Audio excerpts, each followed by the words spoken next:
Hello students, myself Sarvottam Rao. I heartily welcomes you in Alpha Prime classes, a platform which provides you the academic classes academic classes of physics for class 11th and 12th and for science of class 9th and 10th. बच्चों आज मैं starting कर रहा हूँ आपका motion, हमारा 8th chapter है science के अंदर मोशन। बेसिकली अभी तक जो हम लोग पढ़ते आए हैं 8th तक साइंस के अंदर, वो हम लोग सारी साइंस एक जगह पढ़ते हैं। अब बच्चों हमारा क्लासिफिकेशन होना शुरू हो जाएगा, हालांकि 9th और 10th में सीबीएसई में नहीं है क्लासिफिकेशन। अब ये जो चैप्टर आएगा ये हमारा पार्ट है किसका, फिजिक्स का। अभी मैं आप क्लियर करूंगा फिजिक्स है क्या। सबसे पहले हम लोग देख लेते हैं मोशन क्या होता है। देखो बच्चों, हम देखते हैं हमारे आसपास यूनिवर्स में जितनी भी चीजें हैं वो दो स्टेट में रहती हैं। उनकी क्या स्टेट होती है, दो स्टेट में रहती है, चाहे वो लिविंग हो चाहे नॉन लिविंग हो, वो दो स्टेट में एग्जिस्ट करती है। या तो वो रेस्ट में होगी कि अपनी पोजीशन चेंज नहीं करेगी, जैसे पेड़ पौधे होते हैं एक जगह खड़े हैं अपनी पोजीशन वही की वही फिक्स है, कोई पत्थर कहीं पे पड़ा हुआ है तो वो अपनी पोजीशन फिक्स है, या कोई चीज टेबल कहीं पे रखी हुई है तो वहीं रखी रहेगी, तो वो क्या होती है अपनी पोजीशन चेंज नहीं करती। तो उस कंडीशन को क्या बोलते हैं हम लोग, रेस्ट या स्टैटिक्स। कि कोई भी जो ऑब्जेक्ट होगा वो दो स्टेट्स में होगा। पहला स्टेट्स ऑफ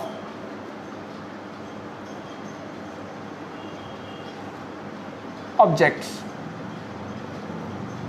तो बच्चों दो स्टेट में चीजें एग्जिस्ट करती हैं। पहली क्या बताई मैंने, फर्स्ट वन इज रेस्ट, कि जब कोई ऑब्जेक्ट अपनी पोजीशन चेंज नहीं करेगा तो उसे हम लोग क्या बोलते हैं, रेस्ट, या इसे स्टैटिक्स भी बोलते हैं।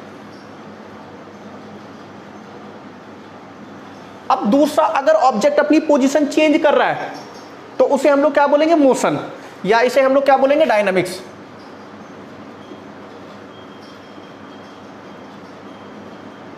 या क्या बोलेंगे इसे हम लोग, डायनामिक्स। अब देखो कि कोई भी ऑब्जेक्ट अपनी पोजीशन चेंज कर रहा है विद रिस्पेक्ट टू टाइम तो उसे हम लोग क्या बोलते हैं, मोशन। बट ऐसा नहीं है बच्चों, देखो कोई भी अगर हमने डेफिनेशन डिफाइन करनी है रेस्ट की या मोशन भी, तो हमें एक क्राइटेरिया लेना पड़ता है, एक फिनोमिना को साथ में लेना पड़ता है।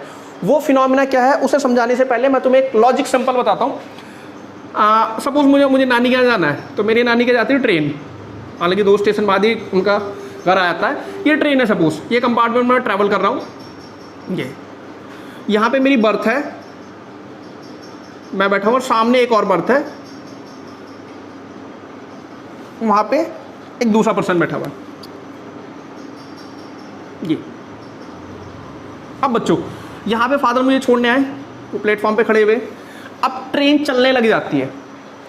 जैसे ही ट्रेन चलने लग जाती है मैं क्या देखता हूं कि ट्रेन मोशन में आ गई है, तो पापा जी क्या है, जो मेरे फादर हैं, वो मुझसे दूर होते जा रहे हैं।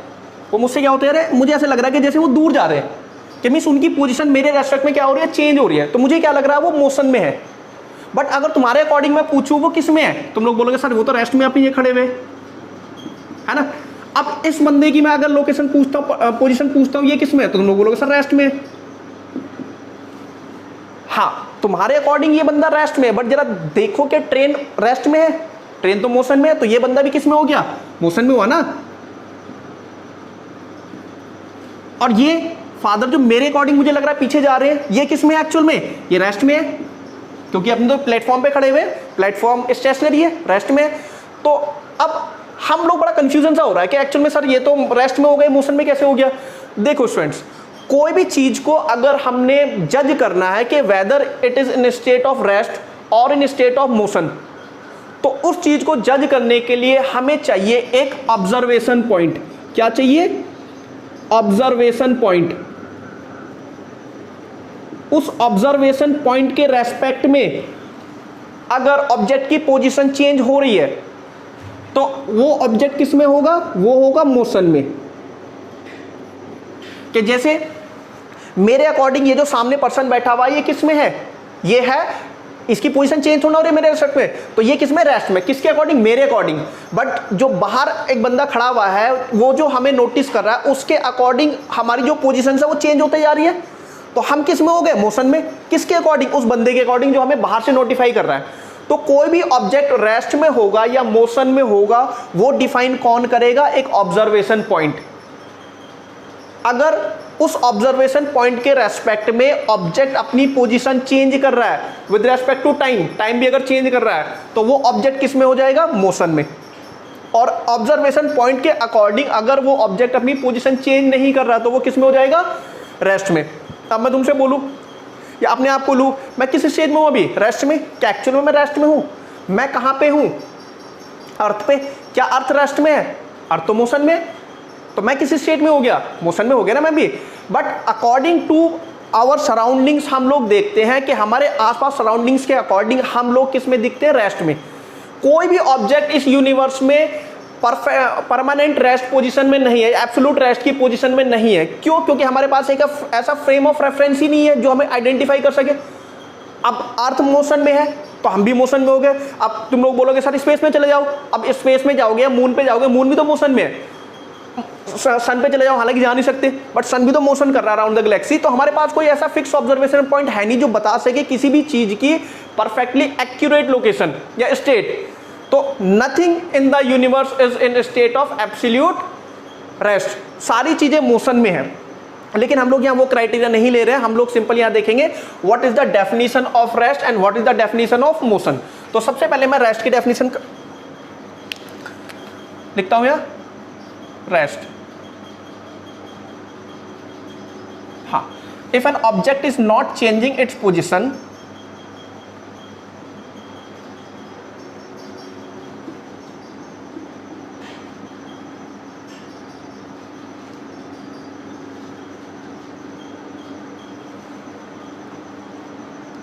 its position with respect to frame of reference या observation point। अब ये frame of reference मैं डिफाइन करूंगा, frame of reference with change in time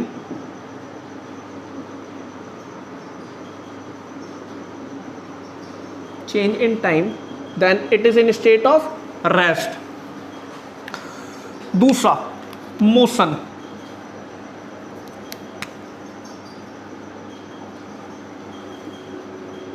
motion क्या हो जाएगा बच्चों कि अगर ऑब्जेक्ट अपनी पोजीशन चेंज कर रहा है with respect to frame of reference with change in time, तो वो ऑब्जेक्ट किस में हो जाएगा, मोशन में। If an object is changing its position with respect to frame of reference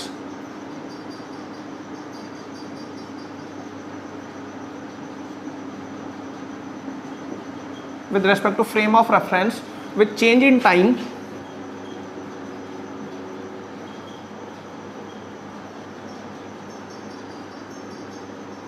then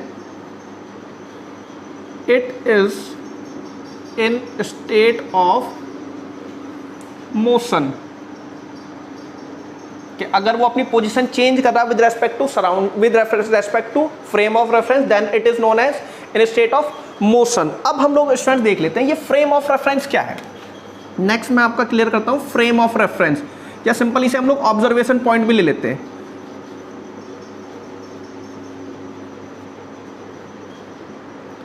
frame of reference, देखो बच्चों हम लोग 3 डायमेंशन में रहते हैं। हमारे पास चीज़ों की लेंथ भी होती है, ब्रेड भी होती है, हाइट भी होती है। एक 4 डायमेंशन में that is known as time, but time throughout the constant होता है, तो टाइम को हम लोग 4 डायमेंशन होती है कंसिडर नहीं करते, तो हम लोग 3D वर्ल्ड में रहते हैं। अब कुछ चीज़ें जो होती हैं वो अपनी एक पोजीशन चेंज करती है। जैसे सपोज एक ट्रेन चल रही है सीधे रेलवे ट्रैक पे, तो वो अपनी एक पोजीशन ही चेंज कर रही है। अब अगर वो कर्व पाथ लेती है, अगर वो अपना पाथ को कर्व करती है, तो वो 2 डायमेंशन चेंज कर रही है। देखो कैसे। तो फ्रेम ऑफ रेफरेंस क्या होता है, it is set of coordinates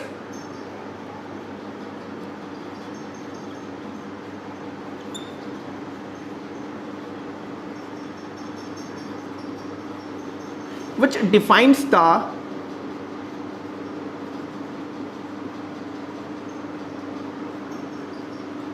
exact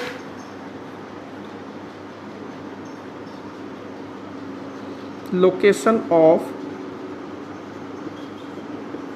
object in universe। कि ये एक सेट ऑफ कोऑर्डिनेट्स होता है जिसमें हम लोग 3 एक्सिस लेते हैं। कार्टेशियन सिस्टम के अकॉर्डिंग हम लोग 3 एक्सिस वाला लेते हैं। हमारे लेवल में जो 3 है, वैसे पोलर भी है और भी है, स्फेरिकल भी है, लेकिन हमने 3 एक्सिस का एक कोऑर्डिनेट सिस्टम लेना है अभी तक।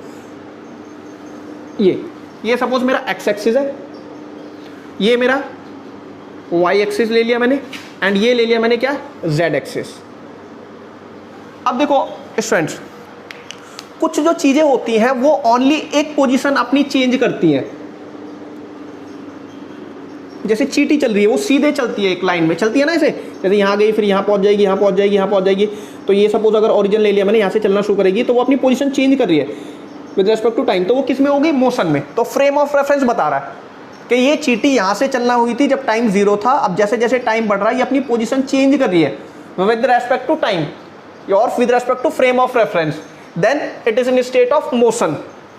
अब ये जो चींटी है ये ओनली 1 कोऑर्डिनेट्स पे चल रही है। देखो एक्स एक्सिस पे चल रही है, या मकड़ी को ले लो सीधे ऊपर को साइड को, जैसे उसने एक अपना जाल बनाया हुआ उससे सीधे चल रही है, तो ये क्या होगी, एक कोऑर्डिनेट चेंज होता है। कोई भी ऑब्जेक्ट जब अपना 1 कोऑर्डिनेट चेंज करता है तो उसे बोलते हैं हम लोग 1 dimension motion.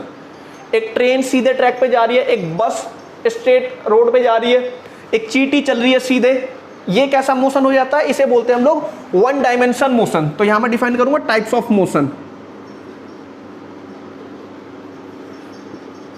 Types of motion बच्चों डायरेक्टली तुम्हारे सिलेबस में नहीं है, बट तुम्हारी नॉलेज के लिए मैं सारी चीजें तुम लोगों को बता रहा हूं ताकि आगे दिक्कत ना है। क्योंकि फिजिक्स में अगर हमारे कॉन्सेप्ट बेसिक्स क्लियर है ना, तो फिजिक्स सबसे आसान है, सबसे आसान सब्जेक्ट है, सबसे इंटरेस्टिंग सब्जेक्ट भी है।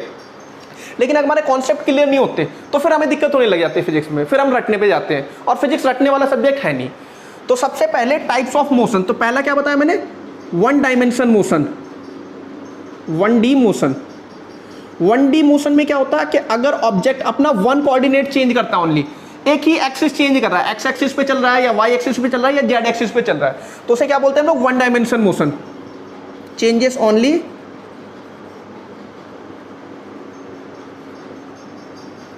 1 coordinate at a time.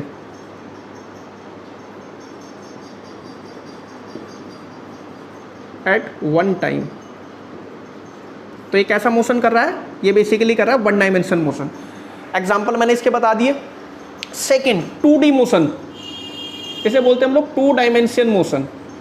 2D motion में क्या हो जाएगा, अब देखो बच्चों, अगर ये चींटी ऐसे ना चल के ऐसे ट्रैवल कर ले तो क्या होगा, तो ध्यान से देखो, कहीं भी देखोगे तो इसकी एक्स पे भी पोजीशन है, एक्स के रेस्पेक्ट में भी कुछ वैल्यू है, और इसकी पोजीशन वाई के रेस्पेक्ट में भी है। यहाँ देखो फिर कुछ टाइम बाद यहाँ पहुँच जाएगी तो एक्स की वैल्यू भी होगी और वाई की वैल्यू भी होगी। तो कोई भी ट्रेन अगर कर्व्ड पाथ ले, कोई भी बस कर्व्ड पाथ ले अपना, तो एक टाइप का हमारी अर्थ रिवॉल्व कर रही है अराउंड द सन, वो 2 डायमेंशन चेंज कर रही है हर टाइम। मून रिवॉल्व कर रहा है अराउंड द सन। ये सारे एग्जाम्पल किसके हो जाएंगे, 2 डायमेंशन मोशन के। If object changes 2 coordinates, 2 coordinates at a time, तो उसे क्या बोलते हैं हम लोग, 2 डायमेंशन मोशन। सर्कुलर मोशन इसका एग्जांपल है। हाँ, अगर कोई भी ऑब्जेक्ट एक एक्सिस चेंज करता है तो उसे हम लोग लीनियर मोशन भी बोलते हैं या रेक्टिलिनियर मोशन भी बोलते हैं। तो ये लीनियर रेक्टिलिनियर मोशन, ये कैसा होगा, सर्कुलर मोशन या parabolic motion. Parabolic means half circular बोल सकते हैं, या semi circular, semi half circular motion जो होते हैं वो कैसे होते हैं, पैराबोलिक। थर्ड आ जाएगा 3D मोशन, तीनों डायमेंशन चेंज करें। कि अगर एक ऑब्जेक्ट अपनी तीनों डायमेंशन चेंज कर रहा है एट ए टाइम, या तीनों डायमेंशन चेंज कर रहा है, तीनों कोऑर्डिनेट्स चेंज कर रहा है एट ए टाइम, तो उसे हम लोग क्या बोलते हैं, 3D मोशन।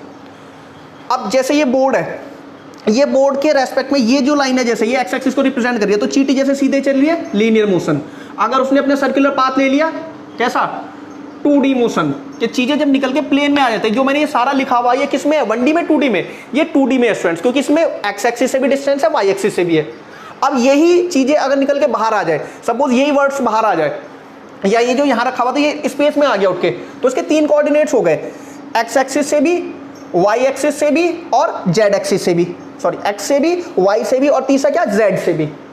तो कोई भी ऑब्जेक्ट जब स्पेस में होता है तो उसके 3 डायमेंशंस चेंज होते हैं, और उसे हम लोग बोलते हैं क्या, 3D मोशन। कि जब वो 3 कोऑर्डिनेट्स चेंज करता है विद रेस्पेक्ट टू टाइम, तो उसे क्या बोला जाता है, 3 डायमेंशन मोशन। एग्जाम्पल मैंने बता दिया, rectilinear motion, linear motion, circular motion and motion in space. Understood. Next हम लोग स्टूडेंट्स डिस्कस करेंगे अपना, हाँ अब तो मैं थोड़ा सा आइडिया दे दूं आपको फिजिक्स का, कि बेसिकली फिजिक्स क्या है। ये एक बार स्क्रीनशॉट ले लो। नेक्स्ट अब देखो स्टूडेंट्स, अभी तक जो हम लोग पढ़ते आए हैं वो सारा साइंस के अंदर पढ़ते आए हैं, चाहे वो फिजिक्स रही हो, चाहे केमिस्ट्री रही हो, बायोलॉजी रही हो।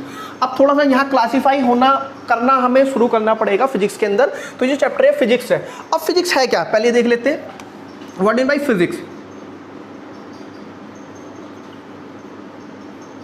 बच्चों तुम लोग कंप्लीट डिस्क्रिप्शन के लिए साइंस का कैसे क्लासिफिकेशन हुआ मेरा एक लेक्चर देख सकते हो, जिसमें मैंने पहली क्लास ली हुई क्लास 10th में करंट इलेक्ट्रिसिटी स्टार्टिंग करने से पहले, उसमें यहाँ कंप्लीट डिस्क्रिप्शन है कि साइंस कैसे आगे जाके क्लासिफाइड हुई है। अभी मैं फिजिक्स बताता हूँ। Physics is dive from Greek word, कि ग्रीक वर्ड में एक ग्रीक वर्ड है, उसका नेम है फ्यूसिस, FUSIS, फ्यूसिस।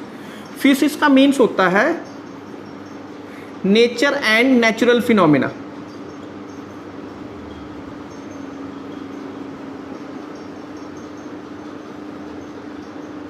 Nature and natural phenomena, कि फिजिक्स के अंदर हम लोग क्या पढ़ते हैं, नेचर के बारे में और नेचुरल फिनोमिना के बारे में। तो ऐसे तो सारा आ गया, इसमें लिविंग थिंग्स भी आ गए, नॉन लिविंग थिंग्स भी आ गए, बट नहीं, हमने लिविंग थिंग्स को नहीं स्टडी करना। लिविंग थिंग्स को हम लोग पढ़ते हैं किसमें, बायोलॉजी में। हमने नेचर एंड नेचुरल फिनोमिना की क्या स्टडी करनी है, ओनली बेसिक लॉज। क्या स्टडी करने हैं स्टूडेंट्स, बेसिक लॉज। जैसे मार्कर अगर मेरे हाथ में अगर ये छूटता है तो कहां जाएगा, नीचे जाएगा ना, ऊपर क्यों नहीं जा रहा, due to law of gravity. तो ग्रेविटी के बारे में किसमें पढ़ते हैं हम लोग, फिजिक्स में। ये अब फिजिक्स के अंदर जो होती है, अब फिजिक्स का एक अनदर नेम भी है। फिजिक्स को हम लोग साइंस ऑफ मेजरमेंट भी बोलते हैं। इसे क्या बोलते हैं बच्चों हम लोग, साइंस ऑफ मेजरमेंट। इसे साइंस ऑफ मेजरमेंट क्यों बोलते हैं, क्योंकि इसमें हम लोग क्या करते हैं, मेजरमेंट करते हैं ज्यादातर चीजों का। हर चीज देख लो फिजिक्स में उठा के, हर चीजों को हम लोग मेजर ही करते हैं, मेजरमेंट। इसी वजह से इसे साइंस ऑफ मेजरमेंट भी बोलाते हैं। लेकिन मेजरमेंट किस चीज का करते हैं, इसमें हम लोग मेजरमेंट करते हैं फिजिकल क्वांटिटीज का। किसका बच्चों, फिजिकल क्वांटिटीज। अब ये फिजिकल क्वांटिटीज क्या होगी, देखो कोई भी क्वांटिटी जिसे हम लोग एक्यूरेटली मेजर कर सकते हैं उसे हम लोग क्या बोलते हैं, physical quantities. Any quantity which can be measured accurately is known as physical quantity.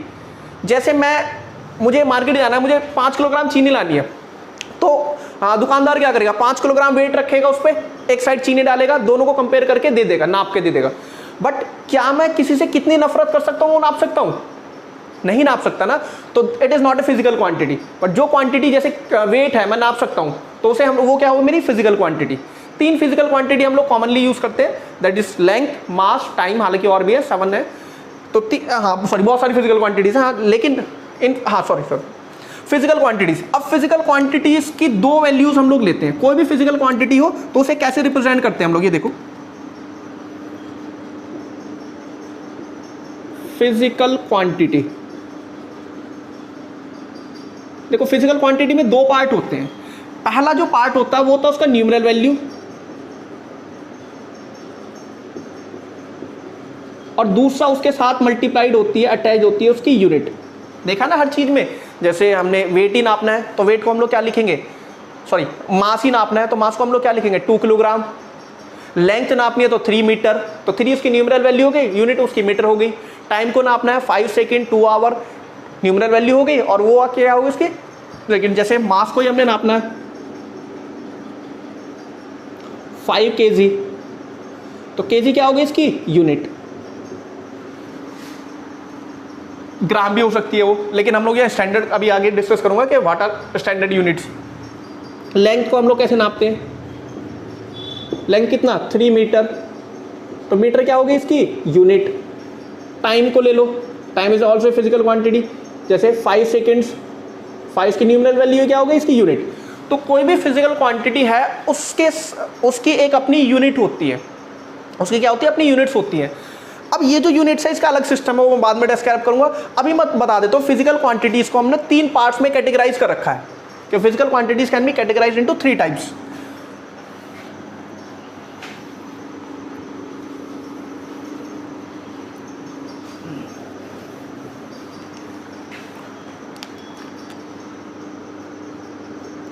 वो कौन कौन सी है,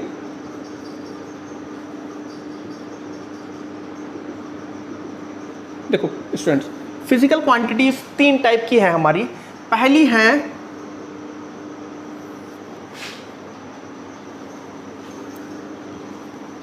first one is scalar physical quantities. क्या होती है स्केलर फिजिकल क्वांटिटीज? ऐसी क्वांटिटीज जिनके पास अपनी डायरेक्शन हो ओनली, सॉरी जिनके पास ओनली मैग्नीट्यूड हो, तो ऐसी फिजिकल क्वांटिटीज को क्या बोलते हैं हम लोग? Scalar physical quantities. पहली क्या हो जाएंगी हमारी? स्केलर। दूसरी वेक्टर्स। बच्चों अभी तक तुम्हारी बुक में 2 ही मिलेंगी, लेकिन third quantity is also, that is known as tensors. अब स्केलर क्वांटिटीज कौन सी क्वांटिटीज होती है? जिनके पास ओनली क्या होता है? मैग्नीट्यूड। ओनली क्या होता है? Magnitude. Those physical quantities which possess only magnitude are called scalar quantities. जैसे मास हो गया, लेंथ हो गई, टाइम हो गया, वर्क हो गया, ये सारी क्वांटिटीज कैसी है? स्पीड हो गया। देखो इसमें डायरेक्शन मेंशन नहीं होती। मास कितना? 5 किलोग्राम। मार्केट जाओ 5 किलोग्राम चीनी ले आओ, तो क्या है वो? मैग्नीट्यूड। मैग्नीट्यूड ओनली है उसका। दूसरी क्वांटिटीज होती हैं जिनके पास मैग्नीट्यूड तो होना ही होना चाहिए, साथ में क्या होनी चाहिए? डायरेक्शन। दूसरी क्वांटिटीज जिनके पास क्या होना चाहिए बच्चों? मैग्नीट्यूड तो हो ही, मैग्नीट्यूड तो हो ही, एंड क्या होनी चाहिए? डायरेक्शन। उन क्वांटिटीज को क्या बोलते हैं हम लोग? वेक्टर क्वांटिटीज नहीं, उन क्वांटिटीज को बोलते हैं हम लोग टेंसर क्वांटिटीज। जिन फिजिकल क्वांटिटीज के पास मैग्नीट्यूड और डायरेक्शन प्लस उन्हें फॉलो करना चाहिए वेक्टर लॉज ऑफ अलजेब्रा को,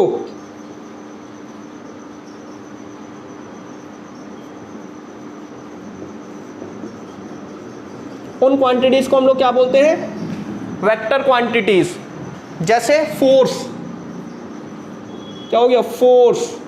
मैग्नीट्यूड भी होता है, डायरेक्शन भी होती है। कि 5 न्यूटन क्या है उसका? Magnitude value. डायरेक्शन ईस्ट में लग रही है, वेस्ट में लग रही है, साउथ में लग रही है, नॉर्थ में लग रही है, अप लग रही है, डाउन लग रही है, वो क्या है? डायरेक्शन है। फोर्स, वेलोसिटी, एक्सेलरेशन एटसेट्रा, ये कैसी होगी क्वांटिटीज? Vector quantities. अब बच्चों थर्ड क्वांटिटीज होती हैं, उनके पास मैग्नीट्यूड और डायरेक्शन होता है only, magnitude and direction only, they doesn't follow the laws of vector algebra. ऐसी क्वांटिटीज को हम लोग टेंसर क्वांटिटीज बोलते हैं। हालांकि तुम्हारे लेवल में नहीं है, बट नॉलेज के मैं तुम्हें बता रहा हूँ ताकि आगे दिक्कत ना हो।